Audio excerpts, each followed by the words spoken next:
Today is day 197, The Art of Job Crafting. So you might have heard someone say, this is not in my job description. I always laugh when I hear that because let's be honest, in today's day and age, your job description has a shelf life of about 2 to 3 weeks.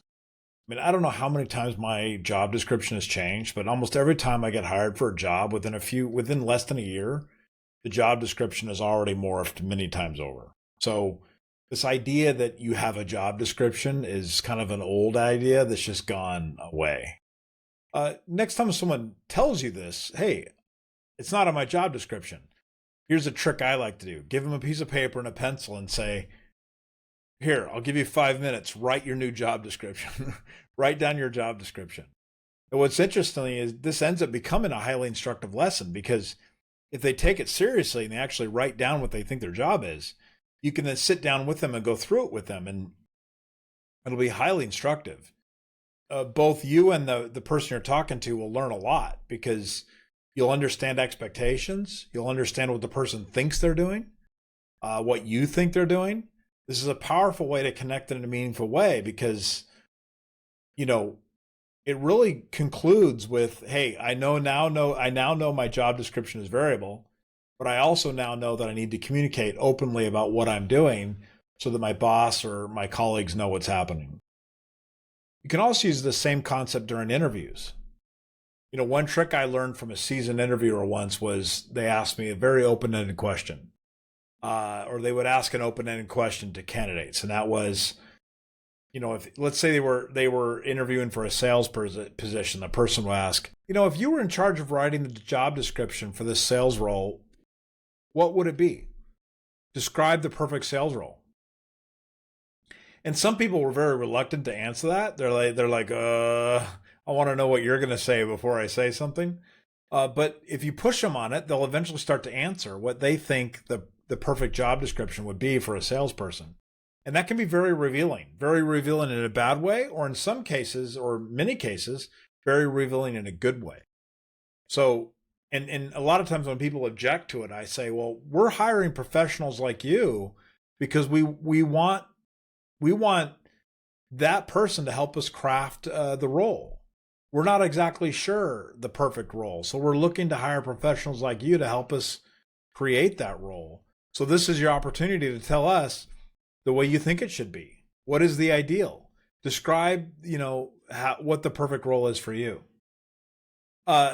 This certainly is a better question than asking, describe your perfect day, which I've had somebody ask me that question. And that's what's funny is you can answer that in two ways. Like you can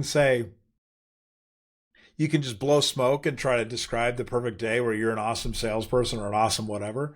Or you can describe time with your family and not working. And that's what I usually elect to do because it breaks the ice. It makes you realize you're a human. And honestly, I want to establish very clearly and very early on, I am here working for myself and my family. I'm not working for any other purpose. I mean, let's just be clear. But so, I certainly want to help out the business or help out whomever and grow things. But let's be honest, we're all here for the same reasons. And let's be honest about that. So that's another way to open up this concept of job crafting. But what I really want to get to is what I call the magic wand.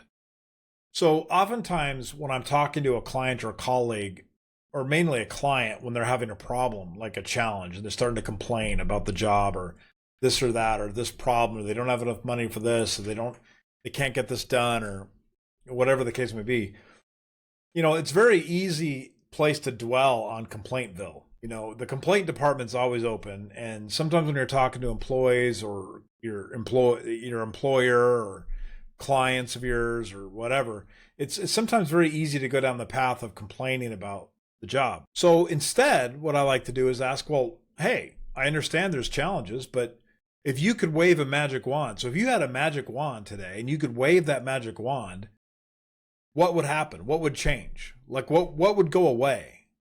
Or what would you add? So if you had that magic wand and you could get everything you wanted, what would it look like? And you know what? That's a very interesting aspect of job crafting too, because now people start to dive into what it is they would want to create the ideal, the perfect scenario. And, oftentimes people can't answer the question. They can't get even close. They get through a couple of things and then they stop. And usually a couple of things will happen. Number one, they come up with some really good ideas. That's always great. Or number two, they realize that the problem's actually not that bad. That actually there's not a lot in their way of changing it. So their complaints are really silly. Because there's actually a very clear path to get what they want. They just got to do it.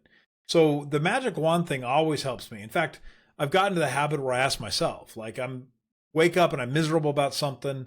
God, I need to get this done, but I can't because this is a problem and this is a problem and this is a problem. So instead of doing that, I ask myself, well, Guy, if you could wave your own magic wand, what would happen today? And just simply by going through that exercise, I realize, you know what? I'm actually not that far away from getting what I want. I just need to clear a couple of hurdles and I'm there. So that clearly changes it for me. It makes me feel better about the situation. So I would consider this art of job crafting for yourself. Like maybe could you sit down and write your own perfect job description? Whether you're the CEO, the CRO, the VP of technology, or a salesperson, or just, somebody doing inventory all day long. Whatever it is you happen to be doing, could you sit down and write your own job description? Now, this may seem a little overwhelming, and it should be, because what is your perfect job? What is it that you would like to be doing?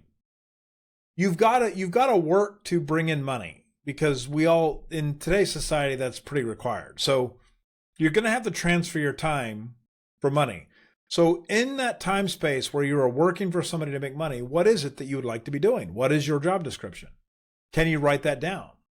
Now, if you can write that down, then what will end up happening is you will now have a very clearly identified ambition. And now you got to figure out, okay, well, now that I've got the perfect job created, how would I get it? And here's the fun part, because you can actually create that job. You can start a company, go raise money, create your own job. You can interview for people and tell them what your job that you want is. And finally, you could go to your current leadership and tell them what you would like to be doing and ask them if there's ever a path to get there. These are great, enlightening, powerful conversations to have with people. In fact, the more people you tell what your dream job is, the more likely it is to come true. Now, that is, of course, you're going to say something silly like, my dream job is to do nothing and get paid lots of money. Well, that ain't going to happen, as long as it's realistic. So anyway, try it. Wave the magic wand in your own life and craft your own job description. See what happens.